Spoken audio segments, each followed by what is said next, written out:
પશ્ચિમ બંગાળમાં બીજા તબક્કાનું મતદાન શરૂ થઈ ગયું છે। 142 બેઠકો પર આ મતદાન અત્યારે થઈ રહ્યું છે। બીજા તબક્કામાં 3,21,00,000થી વધુ મતદારો પોતાના મતાધિકારનો ઉપયોગ કરશે। કુલ 41,000થી વધુ મતદાન કેન્દ્રો પર મતદાનનું આયોજન છે। સાંજે 6 વાગ્યા સુધી મતદાન યોજાશે। શાંતિપૂર્ણ મતદાન માટે કેન્દ્રીય દળોની 2,321 કંપનીઓ તૈનાત છે। ભવાનીપુર બેઠક પર મમતા બેનર્જી અને સુવેન્દુ અધિકારી વચ્ચે જંગ છે।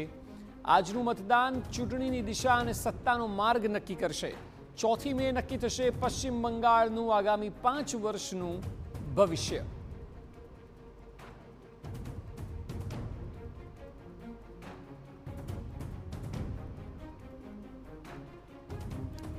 પશ્ચિમ બંગાળમાં આજે બીજા તબક્કાનું મતદાન 142 બેઠકો પર આ મતદાન થવાનું છે, જેમાં સવારથી જ મોટી સંખ્યામાં મતદારો જોવા મળી રહ્યા છે। વિધાનસભામાં વિપક્ષના નેતા અને ભાજપના ઉમેદવાર સુવેન્દુ અધિકારી નંદીગ્રામ તેમજ ભવાનીપુર વિધાનસભા ક્ષેત્રથી ચૂંટણી લડી રહ્યા છે। ત્યારે તેમણે ભવાનીપુર વિધાનસભા ક્ષેત્રમાં હનુમાન મંદિરમાં દર્શન કર્યા હતા અને લોકોને વધુમાં વધુ વોટ કરવા માટે અપીલ કરી હતી। આપને જણાવી દઈએ કે પશ્ચિમ બંગાળમાં 23 એપ્રિલના રોજ પ્રથમ તબક્કાનું મતદાન થયું હતું અને તે દિવસે રેકોર્ડ બ્રેક 93.19% મતદાન નોંધાયું હતું। ત્યારે આજે પણ મતદાન શરૂ થયું ત્યારથી જ વિવિધ મતદાન કેન્દ્રો પર મતદારોનો ધસારો જોવા મળી રહ્યો છે। તમામ લોકો મતદાન માટે ઉત્સાહ બતાવી રહ્યા છે। ઇસ્કોન મંદિરના સંતો નૃત્ય અને ભજન કરતા કરતા મતદાન આપવા પહોંચ્યા હતા। પશ્ચિમ બંગાળમાં ચૂંટણી ટાણે છપરામાં હંગામો થયો હતો। ભાજપના બૂથ એજન્ટે ટીએમસી પર હુમલાનો આક્ષેપ લગાવ્યો હતો। ટીએમસી કાર્યકરે હુમલો કરતા માથામાં ઈજા થઈ તેવું ભાજપના એજન્ટનું કહેવું છે। છપરાના બૂથ 53માં પ્રવેશ કરતા અટકાવાયા હતા તેવું ભાજપ એજન્ટનું કહેવું છે। ભાજપના બૂથ એજન્ટને અટકાવતા તણાવ વધ્યો હતો।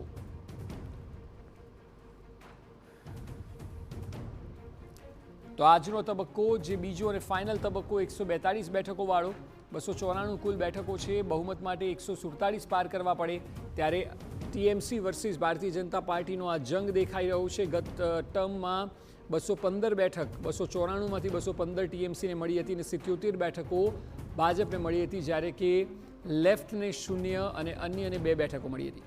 આ વખતે ભારતીય જનતા પાર્ટીએ પૂરી તાકાત લગાવી છે અને મમતા બેનર્જીને ચેલેન્જ આપવાનો પ્રયત્ન કર્યો છે।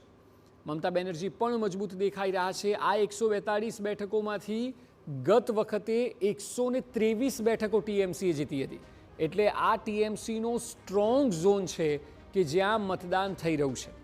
એટલે અહીંથી 125 જેટલી બેઠકો 142માંથી ટીએમસીએ વન સાઇડેડ જીતી હતી।